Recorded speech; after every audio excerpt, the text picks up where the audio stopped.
So in my last video I showed you three 3-inch PVC lines coming from the second floor down. I went upstairs, demoed out all the fixtures, which was just a sink and a toilet. Toilet was on one line, sink was on the other. The one that came down had the stupid Y in it, and then it went down to another sink on the first floor. Cut it all loose, water's just pouring out of it. Well, how the hell's water coming out of that when I just demoed out the fixtures? Got me thinking, rooftop unit.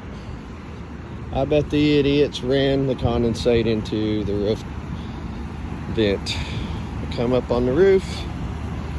Here's the rooftop unit. There's the line going downhill, back uphill into the roof vent. What kind of fuckery is that? Come on, Miami. Seriously, where's the trap? Where's your trap on your condensate? Look at this mess. What a fucking disaster. Look at that one. It don't even have anything. It's got a pipe broke off. It's just pouring out on the ground. Oh, there's a piece over there. No trap either. Come on. What the hell?